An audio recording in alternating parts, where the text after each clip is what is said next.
நல்லா தெரிஞ்சுக்க, ஜெயிச்சுதான் ஆகணும். ஏன் ஜெயிக்கணும் தெரியுமா? தோத்துட்டா இவங்க எல்லாம் சொல்றதை நீ கேட்கணும். நீ ஜெயிச்சுட்டா நீ சொல்றத நாங்க கேட்போம். உன் இஷ்டம், அவ்வளவுதான். எனக்கு இதுதான் வேணும்னு நீ கேட்கலாம், உனக்கு அது கிடைக்கும். இல்லை என்றால் நாங்கள் சொல்லுவதை நீ வாங்கிக் கொள்ள வேண்டும். அவ்வளோதான். 1196 முடிஞ்சிச்சப்பா அட்மிஷன் முடிஞ்சிருச்சுங்க பிகாம்க்கு. இல்லை, சென்னை சிட்டிலலாம் படிக்க முடியாது. அப்படி இருக்க காம்படிஷன். அந்த காம்படிஷன்ல நின்று ஜெயிக்கணும்னா நீ உன்னுடைய நிலையிலிருந்து அப்படி உயர்ந்து எகிரி அடிச்சுதான் ஆகணும். கொஞ்சம் இப்படி நிற்கும் போது போட்டோல பிடிக்கும் போது அப்படி ஒரு சின்ன ஒரு எகிரிட்டோம்னா ஹைட்டா தெரியும்ல, இந்த மாதிரி ஒரு எகிரணும். அந்த ஸ்பாட் பார்த்து எகிரிடணும். அவ்வளவுதான். நாம் வாழ்க்கையில் ஜெயிப்பதற்குத்தான் பிறந்திருக்கிறோம்.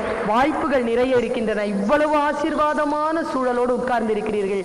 கோயில் யானைக்கும் விநாயகர் யானைக்கும் என்ன தெரியுமாங்க வித்தியாசம்?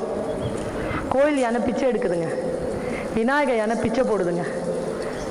என்ன வித்தியாசம்னா, யானைனா மதம் பிடிக்கும், மதம்ன்றது பலவீனம்.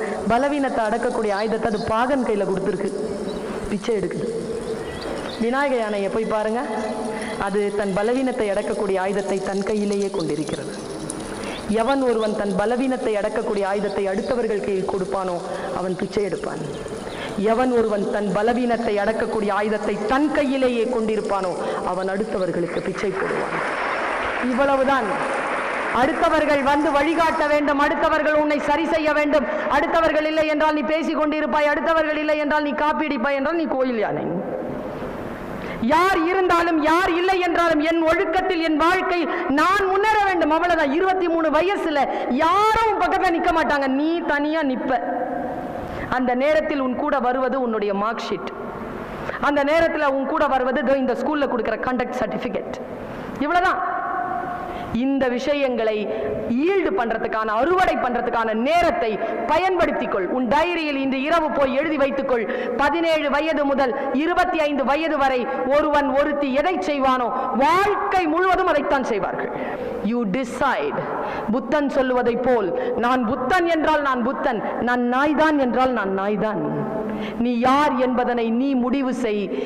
உனக்கு ஜெயிக்க வேண்டும் என்ற ஆசை இருந்தால், நீ சுயமரியாதையோடு இருக்க வேண்டும் என்ற ஆசை இருந்தால், வாழ்க்கையில் வரக்கூடிய தடைகளை தடக்கல்லாக மாற்று.